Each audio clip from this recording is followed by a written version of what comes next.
Di era digital saat ini, emas dan Bitcoin adalah dua pilihan instrumen investasi yang menarik, namun memiliki karakteristik dan resiko yang berbeda. Emas dikenal sebagai aset yang stabil dan lindung nilai terhadap inflasi, sedangkan Bitcoin dikenal dengan volatilitasnya yang tinggi namun berpotensi pertumbuhan yang besar. Akan tetapi masih banyak di kalangan kita yang tabungannya pas-pasan bingung mau pilih investasi emas atau Bitcoin. Nah, di video kali ini kita akan bahas keduanya dari beberapa aspek. Kita akan lihat dari perbedaan beberapa aspek antara emas dan Bitcoin. Yang pertama, kita lihat dari sisi historisnya. Dalam sejarah, emas telah menjadi simbol kekayaan dan kekuasaan. Bangsa Mesir kuno, Yunani, dan Romawi menggunakan emas sebagai mata uang dan perhiasan. Namun pada tahun 1971, Amerika Serikat meninggalkan standar emas dan beralih ke sistem mata uang fiat atau yang biasa dikenal dengan mata uang kertas. Akan tetapi, emas masih menjadi logam berharga dan banyak digunakan sebagai investasi dan perhiasan. Hingga hari ini, emas masih dianggap sangat berharga dan digunakan dalam berbagai industri, meskipun sudah tidak lagi digunakan sebagai uang sejak Presiden Richard Nixon merilis standar emas. Sementara Bitcoin baru ada sejak Januari 2009 lalu. Jadi data historis Bitcoin tidak sejauh dan sepanjang emas. Yang kedua, kita lihat dari penciptanya. Emas adalah logam yang terbentuk secara alami di dalam bumi. Asal-usul emas masih belum sepenuhnya dipahami. Namun para ilmuwan memiliki beberapa teori tentang bagaimana emas terbentuk. Setidaknya ada 3 teori yang menjelaskan tentang terbentuknya emas, yaitu teori pembentukan emas dari proses magnetik, teori pembentukan emas dari proses hidrotermal, dan teori pembentukan emas dari proses meteorit. Mengenai 3 teori ini kita akan bahas di video berikutnya ya.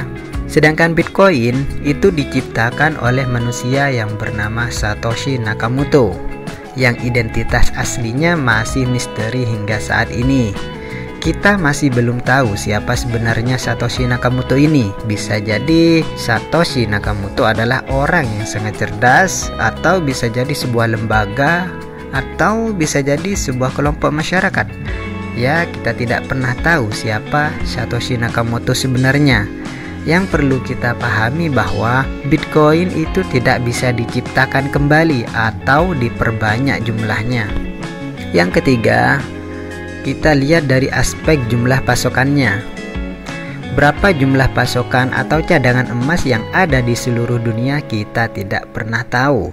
Bisa saja tiba-tiba ditemukan sumber emas baru yang bisa ditambang, atau bisa saja suatu saat nanti emas bisa ditambang di meteor yang ada di luar angkasa. Dengan pesatnya perkembangan teknologi, saya yakin suatu saat bisa dilakukan. Yang jelas, ketika ada tambahan pasokan, tentu saja aset tersebut tidak akan langka dan tidak berharga lagi. Pada akhirnya harganya pun ikut turun.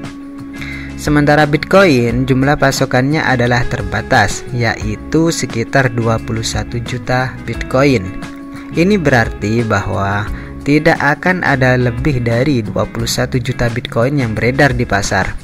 Hal inilah yang membuat Bitcoin semakin langka dan secara otomatis harga Bitcoin semakin tinggi karena sudah mendekati titik pasokan maksimal. Belum lagi Bitcoin yang hilang akibat kecerobohan pemilik Bitcoin, misalnya karena lupa kunci, dibekukan, dan lain-lain. Yang keempat adalah masalah lingkungan. Nah, isu lingkungan hidup menjadi isu penting di abad ke-21 ini. Banyak pihak berlomba-lomba untuk mengurangi jejak karbon mereka. Misalnya Tiongkok memiliki target bebas karbon pada tahun 2060 nanti. Penambangan emas dari dalam bumi memiliki dampak yang luar biasa terhadap lingkungan, dan ini merupakan kerusakan yang tidak dapat dipulihkan.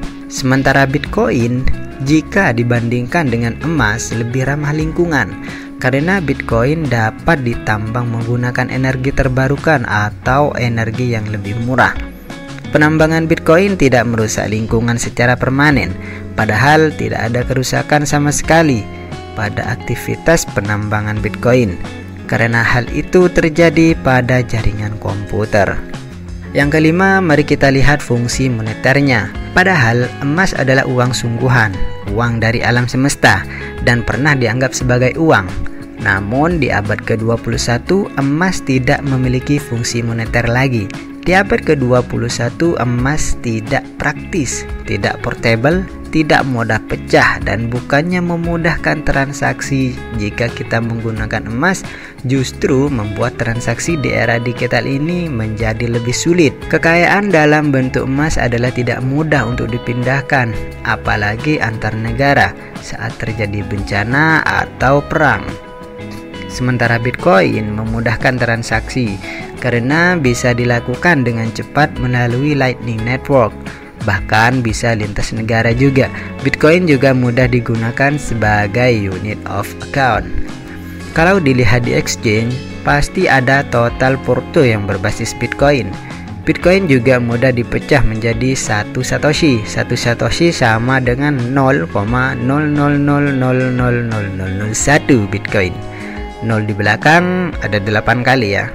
Bitcoin juga bersifat portable, sangat mudah dibawa kemana-mana. Karena bentuknya digital, bisa diakses di mana saja. Yang penting kita tahu 24K freeze kita. Dan nilai Bitcoin di mana-mana pasti sama di seluruh dunia. Keenam adalah soal risikonya. Kalau dalam konteks risiko, emas sudah pasti sangat aman karena harganya lebih stabil dan tidak terlalu fluktuatif. Karena ini sudah terbukti dalam waktu yang sudah cukup lama. Tapi bukan berarti tidak ada risiko dalam penyimpanan emas. Risiko penyimpanan emas yang pertama adalah pencuri. Ya, emas sangat mudah dicuri. Dan penyimpanan emas juga sulit. Untuk menyimpan emas dalam jumlah banyak tentu saja butuh tempat khusus, pengamanan yang ketat, dan sebagainya. Belum lagi memindahkan emas dalam jumlah banyak itu susah, nggak main-main. Emas juga dibatasi yuridisnya dan nggak gampang diangkut lintas negara. Kalau bawa emas misalnya 3 kilo masuk negara lain, teman-teman pasti ditahan di bea cukai dan tentunya disuruh bayar pajak. Sedangkan Bitcoin hadir sebagai solusi untuk semua itu. Bitcoin tidak dapat dicuri, jaringan Bitcoin juga tidak dapat diretas. Mengapa? Jaringan blockchain hanya dapat diretas dengan serangan 51%, yaitu ketika suatu jaringan dikuasai oleh pihak-pihak tertentu hingga 50%, sedangkan untuk Bitcoin ini 51% terdiri dari 11.000 entitas. Bitcoin milik seorang hilang karena kelalaiannya sendiri, misalnya lupa key freeze atau menaruhnya di bursa yang tidak kredibel. Bitcoin yang ada di bursa itu bukan milik kita karena kita tidak punya kuncinya. Kita menaruhnya di exchanger. Kalau exchanger bubar, maka Bitcoin kita juga akan hilang. Bukan diretas jaringan Bitcoin, jadi ini dua hal yang berbeda. Yang menganggap Bitcoin bisa diretas adalah minimnya literasi tentang blockchain dan sistem Bitcoin. Penyimpanan Bitcoin juga sangat mudah. Yang penting kita hanya perlu mengingat 12 atau 24 key phrase kita dan kita bisa mengaksesnya dari mana saja. Bitcoin juga lintas yurisdiksi dan kita bisa mengakses Bitcoin kita di mana saja kita berada. Namun bukan berarti Bitcoin tanpa risiko.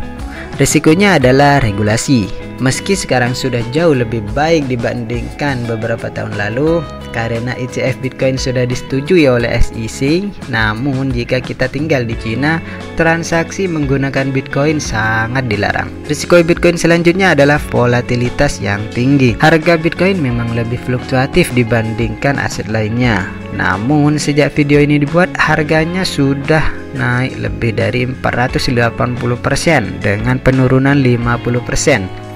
Jadi menurut saya kalau naik 480% dan penurunannya 50% tidak apa-apa. Masalahnya kalau kita tidak menggunakan uang dingin dan kita jual saat harganya sedang murah, justru disinilah peluang kita bisa membeli Bitcoin dengan harga diskon. Pada tahun 2016, satu Bitcoin hanya dapat membeli 0,6 troy ounce emas. Pada saat video ini dibuat, satu Bitcoin dapat membeli 40 troy ounce emas. Cukup fantastis, bukan? Lalu bagaimana dengan masa depan emas? Masa depan emas tentu saja tetap baik, karena emas adalah uang sungguhan dari alam semesta. Selain itu, emas masih digunakan dalam berbagai industri, mulai dari perhiasan, elektronik, dan lain-lainnya. Namun, harganya akan cenderung stabil dan tidak akan kemana-mana. Harga Bitcoin dalam 5 atau 10 tahun lagi pasti akan jauh lebih mahal dari saat ini. Masa depan Bitcoin bergantung pada beberapa isu. Yang pertama adalah ETF spot yang disetujui SEC. Ketika mereka membuat ETF pertama mereka, harga emas langsung meroket. Hal yang sama akan terjadi dengan Bitcoin, namun dengan efek yang meledak berkali-kali lipat. Isu kedua adalah adopsi global. Semakin banyak perusahaan yang menjadikan Bitcoin sebagai uang tunai perusahaan, dan semakin banyak negara yang mengakui Bitcoin sebagai alat pembayaran yang sah. Selain itu, masih ada isu taproot, halving, war Bitcoin, inflasi, dan lain-lainnya. Jika kita memasukkan Bitcoin ketika semua itu telah terjadi, itu tidak ada gunanya. Cukup sekian dulu materinya. Semoga video ini bisa menjawab pertanyaan mengenai perdebatan yang terjadi antara emas dan Bitcoin. Jangan lupa like bagi kalian yang suka video ini dan subscribe yang masih belum. Terima kasih.